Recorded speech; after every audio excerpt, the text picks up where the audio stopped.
لوگ کہتے ہیں نا ترقی چاہیے، کامیابی چاہیے، برائٹ فیوچر چاہیے. خدا کی قسم جس کے ماں باپ اس سے راضی ہے نا، جس کے ساتھ ماں باپ کی دعائیں ہیں، اس کو پھر ترقی سے کوئی نہیں روک سکتا. اس کے بیڑے پار ہی ہونے ہیں. اور ساری دنیا واہ واہ کر رہی، ماں باپ پریشان ہے، وہ برباد ہی ہونا ہے. ماں باپ کو تنگ نہ کرو، بالخصوص ماں کی قدر کرو. ماں کا کوئی نعمت بدل نہیں ہے. اور یہ دعا دے دے تو بندہ کدھر پہنچ جاتا ہے. اچھا پھر آج کل ایک اور ٹرینڈ چلا ہے، کسی بھی طرح کا زندگی میں مقام بڑھ گیا نا، مشہور ہو گیا، اب وہ ماں باپ پر بھی روب جما رہا ہوتا ہے. پتہ نہیں میں کتنا بڑا آدمی ہو گیا ہوں، اب میں آپ کی خدمت کہاں سے کروں گا بھائی، ٹائم ہی کہاں ہے میرے پاس.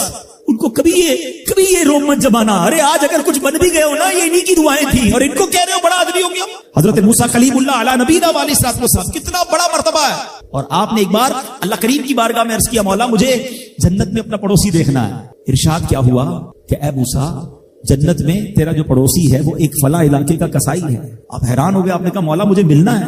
ایڈریس بتایا گیا، آپ چلے گئے وہاں پر. ایک نوجوان نے دروازہ کھولا، آپ اندر گئے.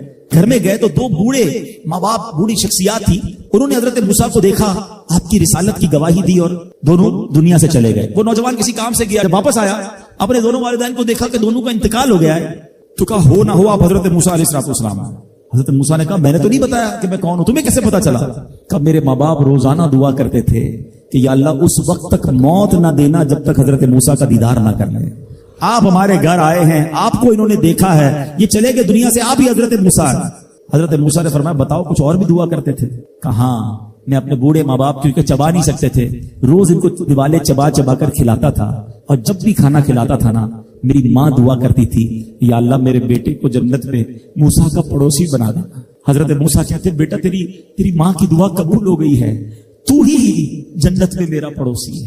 یہ ہے ماں کی دعا، اور یہ وہ دعا ہے جو بن مانگے مل رہی ہے، جو ماں کے دل سے نکل رہی ہے. آؤ میں بتاؤں کچھ بڑے آدمی، واقعی جس کو کہتے ہیں بڑا آدمی کون ہوتا ہے. امام اعظم ابو حنیفہ رضی اللہ تعالیٰ سے بڑا تو کوئی نہیں نا، کتنے بڑے وقت کے امام ہیں. مگر آپ کی والدہ ایک مسجد کے امام صاحب سے انسپائر تھی، مقرر تھے، وہ اچھے بیان کرتے تھے. آپ کو وہ کہتی کہ جاؤ وہ امام صاحب سے مسئلہ پوچھ کے آؤ. خود مفتی اعظم ہیں، امام ہے کروڑوں حنفیوں کے. ماں کو یہ نہیں کہا کہ ماں پتہ نہیں میں کتنا بڑا مفتی ہوں، تم مجھے مسجد کے امام کے پاس بھیج رہی ہو. آج تو یہ ڈائریکٹ جواب دے دیتے ہیں نا، مجھے پتہ نہیں میں کون ہوں، مجھ سے بحث کر رہی ہو، اتنی کتابیں پڑھی، ماں تم نے تو پڑھا ہی کچھ نہیں. ابو جان آپ کو دنیا کا کیا پتا، مجھے پتا ہے. سنو امام اعظم، یہ ایسے نہیں بنتے بڑے لوگ. ماں کو کہتے ٹھیک ہے ماں، مسجد کے امام کے پاس جاتے، اس مقرر کے پاس جاتے. وہ کہتا حضور آپ مجھ سے مسئلہ پوچھنے آئے، آپ دنیا کو مسئلے بتاتے ہیں. کیا کروں، ماں نے بھیجا ہے. کہ حضور جو آپ بتا رہے ہیں مجھے آپ ہی مسئلے کا جواب بتا دیں، وہی میری طرف سے ماں کو بھی بتا دیں. ایک بار ماں نے کہا کہ میں خود جا کر پوچھوں گی، پھر بھی امام اعظم نے منع نہیں کیا. اچھا کئی میل کا سفر تھا. امام ابو یوسف کہتے ہیں ہم نے خود دیکھا کوفہ کی گلیوں میں کہ امام اعظم اس خچر یا اس سواری کے لگام تھامے ہوئے ہیں، ماں اس پر سوار ہے اور وہ بازار میں اسے لے کے جا رہے ہیں. ماں کو یہ نہیں کہا کہ ماں تم مجھے تکلیف دے رہی ہو، وہ میرا شاگردوں کا بھی شاگرد ہے، اس کو کیا پتا جو مجھے پتا ہے. اللہ اکبر. ماں جاتی ہیں، مسئلہ پوچھتی ہیں، واپس آتی ہیں. امام اعظم ماں کو کچھ نہیں کہتے. یہ ہوتا ہے ماں کی فرما برداری. آج دیکھو دنیا ان کے گن گا رہی ہے. سیدنا بایزید بستامی رضی اللہ تعالیٰ عنہ، کتنا بڑا نام ہے، اولیاء کے سردار ہیں. دیکھو ماں کی خدمت کیسی کرتے تھے. اب کی والدہ نے سردیوں کی رات تھی، سخت سردی کی رات، اب سے پانی مانگا. حضرت بایزید بستامی ماں کے پاس پیالہ لے کر گئے تو ماں سو گئی تھی. ماں کے سرہانے پیالہ لے کر کھڑے رہے، رات بھر کھڑے رہے سخت سردی میں. پانی تھوڑا سا آپ کی انگلیوں پر گرا تو وہ پانی برف پڑ چکا تھا. ماں کی آنکھ کھلی، دیکھا بایزید بستامی بستر کے کنارے کھڑے ہیں. کہ بیٹا کیوں کھڑے ہو؟ کہ ماں آپ نے رات پانی مانگا تھا نا، اس لیے کھڑا رہا کہ نہ جانے کب آنکھ کھل جائے. اب جب پانی دینے کے لیے پیالہ الگ کیا نا تو وہ برف چمڑی سے چپک چکی تھی، تو جب وہ برف الگ ہوئی نا ہاتھ سے خون نکلنے لگا. حضرت بایزید بستامی رحمت اللہ تعالی کی ماں نے جب یہ دیکھا نا کہ بیٹا ساری رات کھڑا رہا اور اب اس کا ہاتھ بھی لہو لہان ہو گیا، حضرت بایزید بستامی کی ماں نے پتا اس رات کیا دعا دی؟ کہتی یا اللہ میں اس سے راضی ہوں، تو بھی اس سے راضی ہو جا. دیکھو کیا مقام ملا، اولیاء کرام کے سردار بن گئے. یہ وہ دعائیں ہیں جو دل سے نکلتی ہیں. ماں باپ کی خدمت ایسی کرو، اب کہو نا کہ دل سے دعا نکلے. جب وہ دعا نکلے گی نا پھر وہ کام بننے آپ سوچ نہیں سکتے. کیا خوبصورت دین ہے ہمارا. ہم نے اپنے بچے کو دین کی طرف نہیں لگایا. اگر ہم بچے کو دین کی طرف لگا دیتے، دین اس کو ہماری خدمت کی طرف لگا دیتا. ہم بچے کو قرآن و حدیث سکھاتے، قرآن و حدیث اس کو ہماری خدمت سکھا دیتے. ہم آج یہ تکلیف اٹھا رہے ہیں، اس کی ایک وجہ یہ بھی ہے کہ بچہ ہم نے دین سے دور کر دیا ہے. اگر آپ چاہتے ہیں کہ آپ کے بڑھاپے کا سہارا آپ کے بچے بنے, آپ کے مرنے کے بعد بھی آپ کے لیے صدقہ جاریہ بنے, تو آپ نے اپنے بچوں کو دین کی طرف لانا ہے. کچھ اولادیں وہ ہیں جن کی ماں باپ نے تربیت ایسی کی, ہم نہیں چاہتے, وہ خود رابطہ کر رہے ہوتے ہیں کہ ماں کا انتقال ہو گیا, یار کچھ کنواں کھدوانا ہے, کوئی مسجد بنانی ہے, کوئی مدرسے میں میری ماں کے لیے مجھے کچھ کرنا ہے. کیوں؟ ماں نے تربیت ایسی کی, والد نے تربیت ایسی کی, انہیں ماحول ایسا دیا کہ ماں باپ کے مرتے ہی انہیں فکر ہو گئی کہ میری ماں قبر میں اکیلی ہے, میرا والد قبر میں اکیلا ہے, اس نے روز مجھے کھانا کھلایا تھا, آج میں روز اسے ثواب پہنچانے کا کوئی انتظام کروں. یہ اس بچے کے دل میں خیال کیسے آیا؟ کیونکہ اللہ نے اسے اچھا ماحول عطا کیا, ماں باپ نے اس کو اس ماحول کی طرف بڑھایا. تو میں یہاں والدین سے گزارش کروں گا کہ خدارا اپنے بچوں کی ایسی تربیت کرو کہ بڑھاپے میں بھی تمہارا ساتھ دیں اور مرنے کے بعد بھی تمہارے لیے صدقہ جاریہ کا باعث بن جائیں. آپ کے بچے آپ کے قدموں میں رہیں گے اگر آپ نے بچوں کو دیندار بنا دیا. اللہ کرے یہ فارمولا سمجھ آ جائے نا. ہم سمجھتے بچہ میری بات مانے, میری کیوں نہیں مانتا؟ ارے پہلے سے اللہ رسول کی بات منانے والا بنا دو, یہ تمہاری بھی ماننے والا بن جائے گا. کیونکہ جب یہ جائے گا نا دین کی طرف, اسے قرآن ماں باپ کی طرف بھیجے گا, اسے حدیث ماں باپ کی طرف بھیجے گی, اسے علماء کرام ماں باپ کی طرف بھیجیں گے. ہم اس راستے پر بھیج دیں جہاں سے یہ بچہ مجھے واپس مل جائے. سورہ فاتحہ 100 مرتبہ پڑھ کر جو دعا مانگی جائے وہ قبول ہوتی ہے. سورہ بقرہ کی تلاوت سے شیطان گھر سے بھاگ جاتا ہے. آیت الکرسی پڑھنے سے محتاجی دور ہوتی ہے. سورہ کہف کو ہمیشہ پڑھنے والا دجال کے فتنوں سے محفوظ رہے گا. والدین کی قبر پر ہر جمعہ سورہ یاسین کی تلاوت کرنے سے اس کی حروف کی تعداد کے برابر ان کے گناہ بخش دیے جاتے ہیں. سورہ الدخان پڑھنے سے مشکل دور ہوتی ہے. جو قریب المرگ ہو اس پر سورہ جاسیہ کا دم کرنے سے خاتمہ بالخیر ہوتا ہے. سورہ حجرات کا پڑھنا اور دم کر کے پینا گھر میں خیر و برکت کے لیے مفید ہے. سورہ قاف پڑھنے سے جو باغ ہوتے ہیں ان کے پھلوں میں کثرت ہوتی ہے. سبحان اللہ. سورہ رحمان 11 بار پڑھنے سے تمام مقاصد پورے ہوتے ہیں. سورہ واقعہ جو شخص روزانہ پڑھے گا اسے کبھی فاقہ نہ ہوگا. سورہ ملک کو ہر رات پڑھنے والا عذاب قبر سے محفوظ رہے گا. سورہ مزمل کو 11 بار پڑھنے سے ہر مشکل آسان ہو جاتی ہے. سورہ مدثر کو پڑھ کر حفظ قرآن کی دعا مانگنے سے قرآن کریم کا یاد کرنا آسان ہو جاتا ہے. جو بچے حفظ کر رہے ہیں ان کے لیے زبردست وظیفہ ہے. سورہ النازعات پڑھنے سے جان کنی کی تکلیف نہیں ہوگی. سورہ دحا پڑھنے سے بھاگا ہوا آدمی واپس آ جائے گا. سورہ علم نشرح کو جس مال پر پڑھ دیا جائے اس میں خوب برکت ہوتی ہے. سورہ تین والزیتون جو ہے 3 مرتبہ پڑھنے سے اخلاق و کردار بہتر ہوتے ہیں. سورہ علق میں جوڑوں کے درد کا علاج ہے. سورہ قدر جو صبح و شام پڑھے اللہ عز و جل اس کی عزت بڑھا دے گا. سورہ بینہ برس اور یرکان کا علاج ہے. جس آدمی یا جانور کو نظر لگی ہو اس پر سورہ عادیات کا دم مفید ہے. سورہ قارعہ پڑھنے سے بلاؤں سے حفاظت رہتی ہے. سورہ تکاثر کو 300 بار پڑھنے سے جلد قرض ادا ہو جاتا ہے. کئی لوگ کہتے ہیں جناب قرض بہت ہے, چلے قرآن کا وظیفہ لے لیں. الہاکم التکاثر یہ جو سورت ہے 300 بار پڑھنے سے بہت جلد قرض اتر جاتا ہے. سورہ عصر پڑھنے سے غم دور ہو جاتا ہے. سورہ ہمزہ اور سورہ فیل دشمن کے شر سے حفاظت کے لیے اور سورہ قریش جان کی حفاظت کے لیے بڑی مجرب ہے, بڑا کمال کا وظیفہ ہے. سورہ ماعون بڑی مشکل کے وقت میں پڑھنا بہت مفید ہے. سورہ کوثر کی تلاوت سے بے اولاد صاحب اولاد ہو جاتا ہے. کئی بے اولاد بھی وظائف مانگ رہے ہوتے ہیں. سورہ کافرون 1/4 قرآن کے برابر ہے. سورہ زلزال نصف قرآن کے برابر ہے. سورہ اخلاص 1/3 قرآن کے برابر ہے. اور سورہ فلق اور سورہ ناس سے جن اور شیطان اور حاسدوں کے شر سے حفاظت رہتی ہے. پھر کیوں نہ ہم قرآن سے دوستی کر لیں, کیوں نہ قرآن کو اپنا ورد بنا لیں. اللہ چاہتا ہے کہ یہ بندہ اس رینک تک پہنچ جائے. اللہ اس پر آزمائش بھیجتا ہے تاکہ میرا بندہ صبر کر لے تو اس کو وہ مرتبہ عطا ہو جائے. ہائے ہائے, یعنی آزمائش مجھ پر میرے رینک بلند کرنے, میرے درجے بلند کرنے آئی, اور ہائے میری بے صبری کہ میں نے وہ سب ثواب ضائع کر دی. نہ کریں میرے پیارے اسلامی بھائی. مشکلیں آتی ہیں. اچھا پھر پتہ ہے پرابلم کیا ہے؟ ہمارا ایک اور بڑا ایشو ہے, ہم کسی کو مسکراتا دیکھتے ہیں, کسی کو اچھے کپڑے دیکھ لیتے ہیں, کسی کی بڑی گاڑیاں دیکھ لیتے ہیں, کسی کا بڑا گھر دیکھ لیتے ہیں, ہمیں لگتا ہے یار یہ کتنا مزے میں, یار میں یہ اکیلا پریشان ہوں. یہ آپ کی بھول ہے. ایک بات یاد رکھیے گا, زندگی کی گاڑی مسائل کے پہیوں پر ہی چلتی ہے. امیر کے مسئلے اور ہیں, غریب کے مسئلے اور ہیں. شہرت جس کو ملی ہے نا اس کے پرابلمز اور ہیں, جو غیر معروف ہے اس کے پرابلم اور ہیں. زمانے میں ہر کسی کو کچھ نہ کچھ ایشو ضرور ہے. یہ نہ سمجھے کہ یار یہ اتنا مسکرا رہا ہے, کیا پتہ اس مسکراہٹ کے پیچھے کتنے دکھ چھپائے بیٹھا ہے. اب یقین کریں, بلیو کریں, ایسا نہیں ہے کہ سب لوگ 100% خوشحال ہیں. پرابلم سب کے ساتھ ہوتے ہیں. میں کیا بتاؤں آپ کو, ہمارے پاس تو لوگ دعائیں کروانے آتے ہیں نا, ایسی پرابلم بتاتے ہیں کہ پیروں سے زمین نکل جاتی ہے. بعض اوقات ہم اتنے بڑے گھر میں جاتے ہیں, اس کی گاڑیاں کروڑوں روپے کی کھڑی ہیں, ان سے ملاقات ہوئی, وہ کہتے ہیں حضرت آپ سے الگ سے دعا کروانی ہے. جب وہ بیچارہ اپنا مسئلہ بتاتا ہے نا, ہمیں لگتا ہے یار ہمارا تو غم ہی کچھ نہیں ہے.